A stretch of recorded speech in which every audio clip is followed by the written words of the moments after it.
العاشرة تماما بتوقيت العاصمة أسمر. إلى حضراتكم نشرة الأخبار لهذا المساء، مستهلة إياها بالعناوين.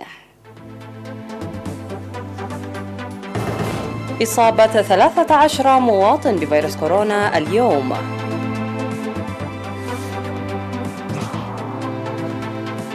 إبادة الجراد الصحراوي في جلعلو.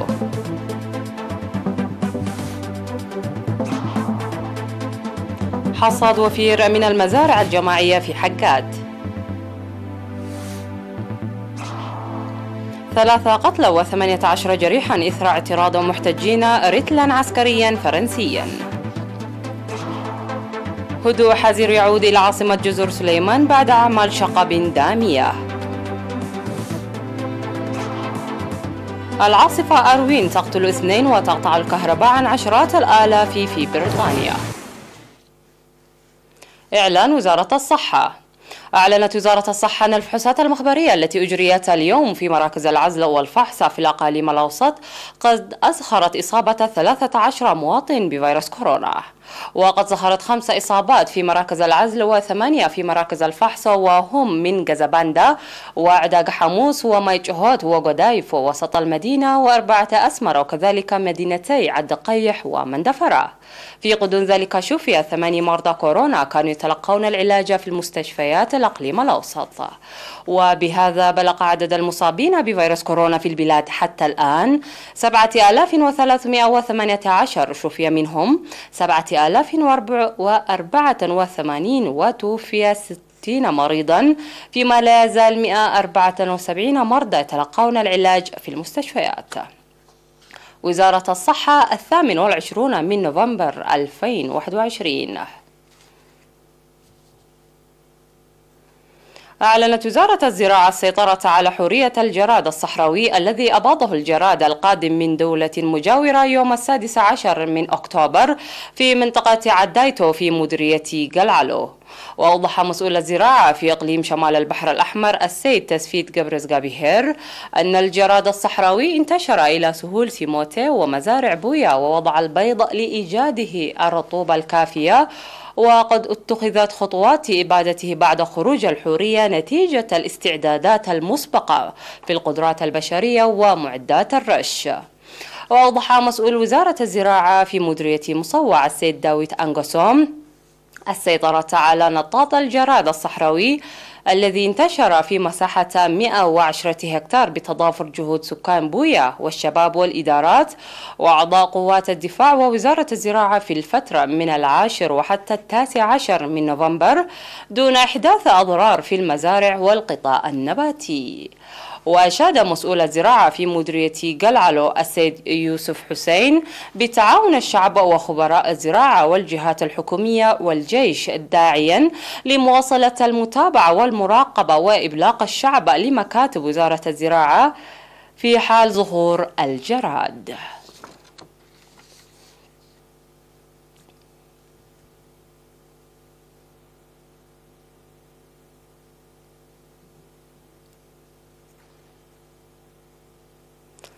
أوضحت جمعية المناضلين التعاونية في مدينة حجاد حصاد محصول وفير من الزراعة الجماعية التي قامت بها. وأوضح رئيس الجمعية السيد جبرهوت يوهانس أن المرأة تشكل 75% من أعضاء الجمعية البالغ عددهم 54 عضوا، وقاموا بزراعة مساحة 20 هكتار بدعم إدارة مدينة حجاد، وحصدوا محصول وفير من الدخن. وذكر أعضاء الجمعية أن الجرارات والدجاجات التي قدمتها الحكومة نفذت أعمالا جيدة، موضحين اكتسابهم الخبرة والتنسيق فيما بينهم إلى جانب الحصول على المحصول الزراعي. وقال عضو مؤسسة المواشي والغلال السيد حبتي تيدروس إن جهد وتنسيق الأعضاء كان له دورا كبير في النتيجة التي تحققت، داعيا لقيامهم بالاستعدادات للموسم القادم.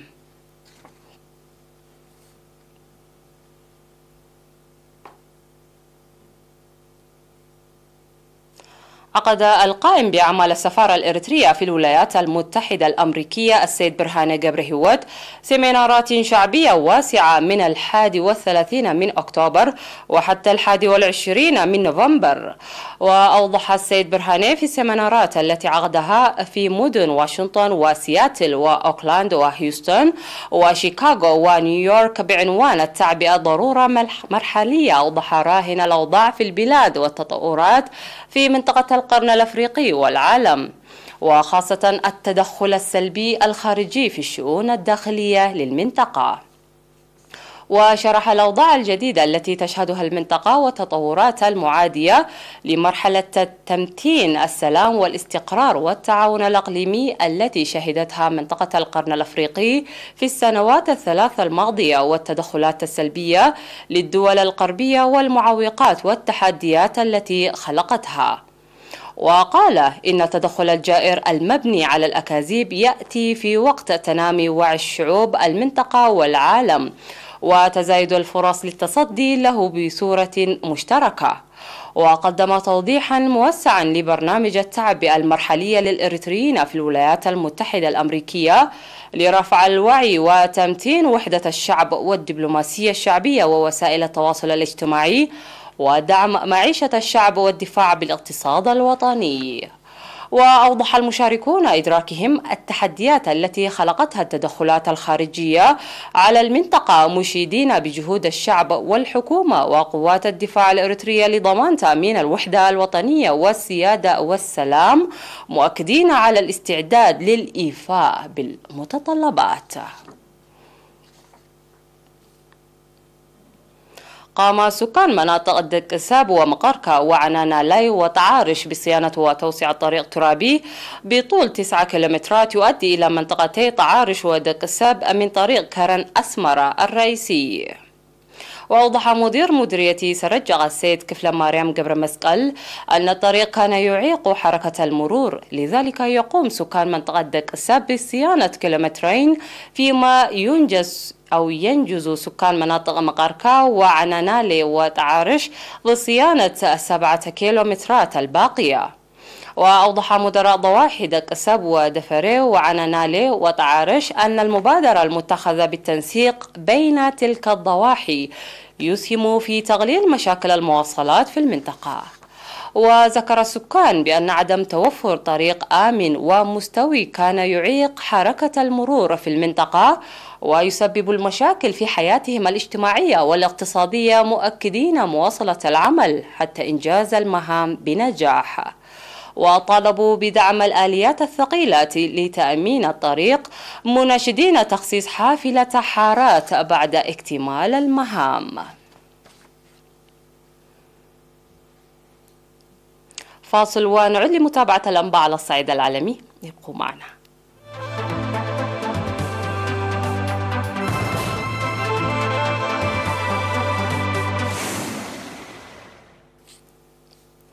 تعرض رتل عسكري في فرنسي كان متوجها إلى غاو في مالي سبق أن توقف لأيام جراء مظاهرات في بوركينا فاسو إلى هجوم جديد من متظاهرين في بلدة تيرا قرب النيجر، حيث أسفرت مواجهات عن سقوط 3 قتلى بحسب مسؤول محلي. وفي هذا السياق صرح هاما موودو رئيس بلدية تيرا والذي كان في نيامي وقت اندلاع المظاهرات ضد الرتل الفرنسي بأن المواجهات أسفرت عن سقوط 3 قتلى و18 جريحا، بينهم 4 تم إجلاؤهم إلى نيامي. بدورها قالت رئاسة أركان الجيش الفرنسي إنه يتعذر تأكيد الحصيلة في الوقت الراهن بحسب المتحدث باسمها الكولونيل باسكال أييني، الذي شدد على أن أي جندي فرنسي لم يصب بجروح، إلى أن سائقين مدنيين القافلة أصيبا بجروح ناجمة عن الحجارة وتضررت شاحنتان مدنيتان. وتتفاقم الانتقادات ضد الوجود العسكري الفرنسي في النيجر ومالي وبوركينا فاسو. واتهم العديد من المتظاهرين الجنود الفرنسيين بنقل السلاح إلى مجموعات جهادية تزرع الرعب منذ سنوات في دول عدة في منطقة الساحل، وتخوض فرنسا معارك ضدها في إطار عملية برخان.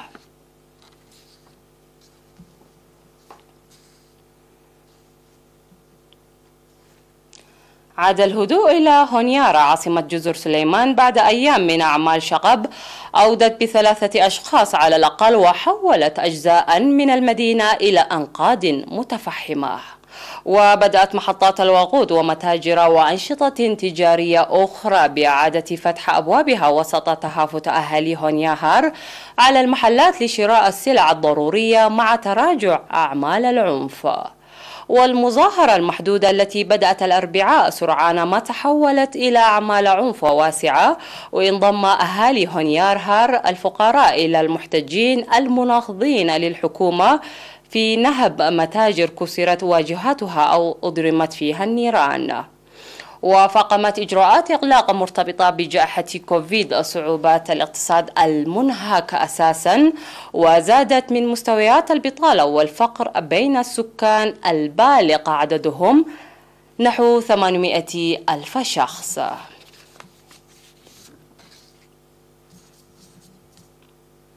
لقي ما لا يقل عن شخصين حذفهما وانقطع التيار الكهربائي عن عشرات الآلاف من السكان مع اجتياح العاصفة أروين مناطق عديدة بالمملكة المتحدة مصحوبة برياح قوية تصل سرعتها إلى حوالي 160 كيلومترا في الساعة. وقالت الشرطة في بيان إن شخصا لقي حتفه في مقاطعة أنتريم في إيرلندا الشمالية عندما سقطت إحدى الأشجار على سيارته. وذكرت الشرطة أن رجلا آخر لقي حتفه في كامبيريا في شمال غرب إنجلترا جراء سقوط شجرة عليه. وقال مكتب الأرصاد الجوية إن رياحا سرعتها حوالي 157 كيلومترا في الساعة هبت على شمال شرق إنجلترا. وأضاف أن تحذيرات من المستوى الأصفر ما زالت قائمة في معظم أنحاء البلاد. نهاية النشرة، إليكم أبرز ما جاء فيها.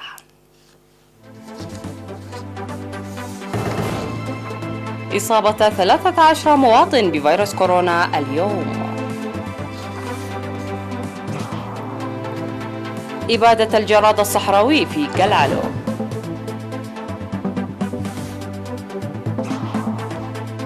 حصاد وفير من المزارع الجماعية في حقاد.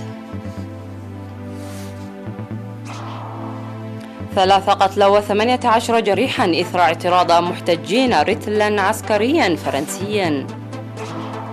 هدوء حذر يعود إلى عاصمة جزر سليمان بعد أعمال شغب دامية.